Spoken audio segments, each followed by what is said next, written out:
नमस्कार, मैं हूं सपना शाह और आप देख रहे हैं सूजस बुलेटिन। सबसे पहले एक नजर आज की हेडलाइंस पर। मुख्यमंत्री श्री भजनलाल शर्मा के नेतृत्व में बाबा साहेब अंबेडकर संबल योजना होगी शुरू। अनुसूचित जाति बाहुल्य गांवों में आधारभूत संरचना और विकास के कार्य हो सकेंगे सुनिश्चित। राजस्थान लॉजिस्टिक पॉलिसी 2025 के माध्यम से प्रदेश में औद्योगिक विकास को मिल रहा प्रोत्साहन। लॉजिस्टिक हब के रूप में आगे बढ़ रहा राजस्थान। मुख्यमंत्री की पहल पर डूंगरपुर जिले के 2,16,000 से अधिक किसानों को मिली डिजिटल पहचान। प्रभावी मॉनिटरिंग से किसानों तक बनी पहुंच। आइए अब खबरें देखते हैं विस्तार से। मुख्यमंत्री श्री भजनलाल शर्मा के नेतृत्व में राज्य सरकार द्वारा प्रत्येक वर्ग के विकास के लिए संकल्पित होकर काम किया जा रहा है। इसी के तहत जिन गांवों में 50% से अधिक अनुसूचित जाति है, वहां बाबा साहब अंबेडकर संबल योजना शुरू की जा रही है। इस योजना के माध्यम से अनुसूचित जाति बाहुल्य गांवों में आधारभूत संरचना और विकास के कार्य सुनिश्चित हो सकेंगे। इस योजना के लिए 250 करोड़ रुपए का बजट प्रावधान किया गया है। राज्य के जो गांव अनुसूचित जाति की आबादी जिनकी 50% है, 50% से अधिक है, उनको ऐसी बाहुल बस्तियों में आधारभूत संरचना विकास के लिए बाबा साहब अंबेडकर संबल योजना प्रारंभ कर रहे हैं और उसके लिए हमने 250 करोड़ रुपए का बजट में प्रावधान करते हुए हम इसकी घोषणा कर रहे हैं और इसको भी हम जोड़ना चाहते हैं, जिनसे उन गांवों में विकास की रफ्तार आगे बढ़ सके। मेरे भाई और बहनों, आने वाली पीढ़ी को इस महापुरुष के आदर्शों से सीखकर जीवन जीने का संकल्प करना चाहिए। हम चाहते हैं कि ज्यादा से ज्यादा लोग बाबा साहब को जाने समझें। डॉक्टर भीमराव अम्बेडकर विधि विश्वविद्यालय जयपुर के तहत Ambedkar institute of constitutional studies एवं रिसर्च की शुरुआत की गई है। इससे संवैधानिक मूल्यों की दृष्टि से युवाओं की क्षमता निर्माण में मदद मिलेगी। राज्य में चहुमुखी विकास की संकल्पना को साकार करने के उद्देश्य से मुख्यमंत्री श्री भजनलाल शर्मा के नेतृत्व में निरंतर नित नई योजनाओं के माध्यम से प्रयास किए जा रहे हैं। इसी के तहत राज्य में राजस्थान लॉजिस्टिक पॉलिसी 2025 जारी की गई है।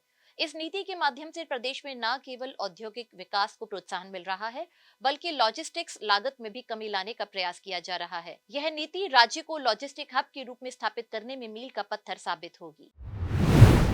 खबरें अभी और भी है, पहले ये एक ब्रेक।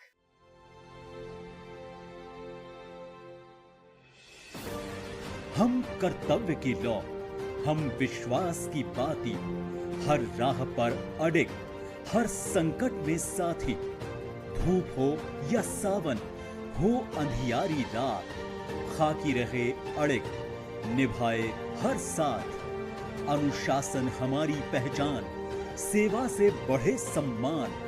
न्याय की राह पर हर कदम इम्तिहान। 1 जुलाई 2024 से नए कानून, न्याय की नई परिभाषा। राजस्थान पुलिस सुरक्षा की अनुपम अभिलाषा। सुरक्षा का रिश्ता वफादारी की जान है। इस डोर से बंधा हर जवान है। साइबर अपराधियों पर कड़ा प्रहार। ऑपरेशन एंटीवायरस से अपराधियों की हार। हर ऑनलाइन ठगी पर हमारी पैनी नजर। जन जन की रक्षा ही हमारा अमर सफर। पेपर लीक पर कसा शिकंजा, एसआईटी का कड़ा था पंजा। गैंगस्टर की साजिश हारी, एजीटीएफ की गूंज पड़ी भारी। राजस्थान की शान, स्वाभिमान का संग, 76 वर्षों से कर्तव्य के रंग। अटल संकल्प, अद्वितीय विचार, अटूट निष्ठा, विजय अपार।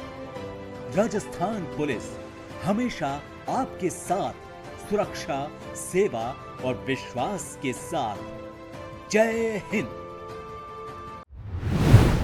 मुख्यमंत्री श्री भजनलाल शर्मा के नेतृत्व में प्रदेश के किसानों को योजनाओं में पात्रता के अनुसार लाभान्वित करने के संकल्प को साकार करते हुए डूंगरपुर जिले में कुल 2,16,556 किसानों का फार्मर रजिस्ट्रेशन करवाते हुए 11 अंकों की विशिष्ट डिजिटल पहचान प्रदान की गई है।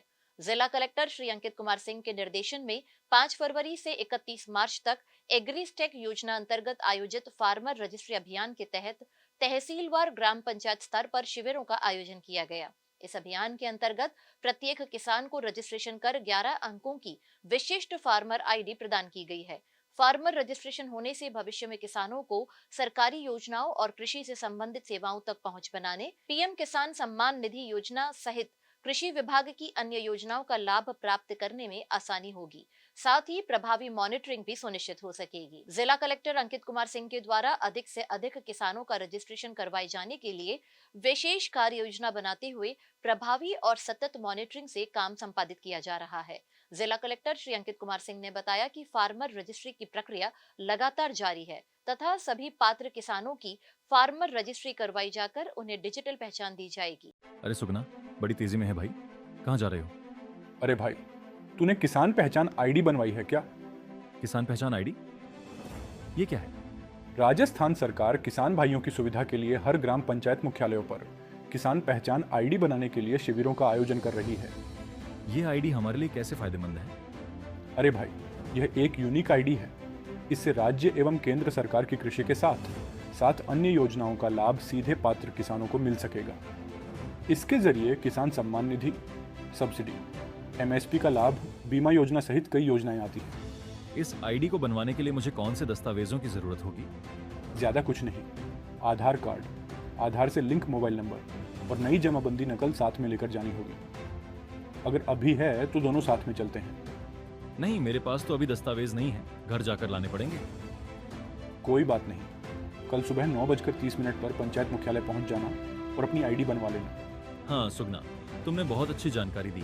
मैं जरूरी दस्तावेज लेकर कल सुबह पंचायत मुख्यालय पहुंच जाऊंगा और शिविर में आईडी बनवाता हूँ। मुख्यमंत्री श्री भजनलाल शर्मा के नेतृत्व में राज्य सरकार किसानों के कल्याण के लिए किसान रजिस्ट्री शिविरों का कर रही आयोजन किसान पहचान आईडी है कृषि योजनाओं का सीधा हक पाने का माध्यम। केंद्रीय पर्यावरण, वन एवं जलवायु परिवर्तन मंत्री श्री भूपेंद्र यादव ने अपने संसदीय क्षेत्र खैरतल तिजारा में शुरू किए अभिनव नवाचार सांसद संपर्क संवाद यात्रा के दौरान एक प्रेरक संदेश दिया।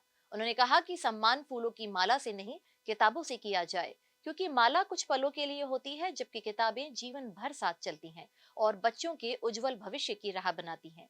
केंद्रीय पर्यावरण मंत्री ने कहा कि युवा देश का भविष्य हैं और उन्हें अवसर प्रदान करना हमारा दायित्व है।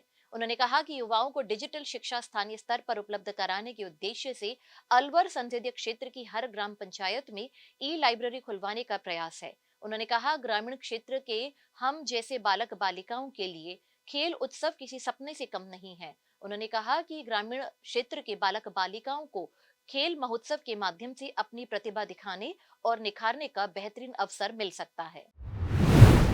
मुख्यमंत्री श्री भजनलाल शर्मा के नेतृत्व में राज्य सरकार जरूरतमंदों को प्रोत्साहन देने के लिए उल्लेखनीय काम कर रही है। इसके तहत जरूरतमंदों के लिए बेहतर सुविधाओं का विकास किया जा रहा है और उन्हें शिक्षा के लिए प्रोत्साहन दिया जा रहा है।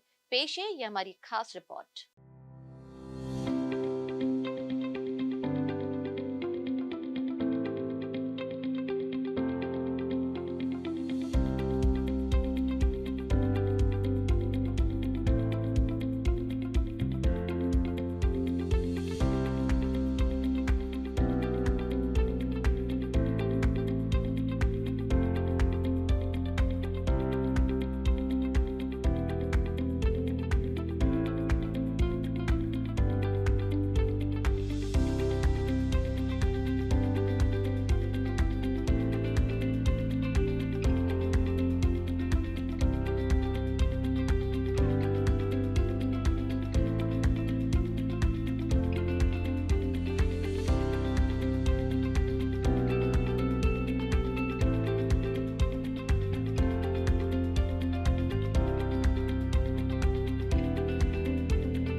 आज के बुलेटिन में फिलहाल इतना ही, फिर होगी आपसे मुलाकात।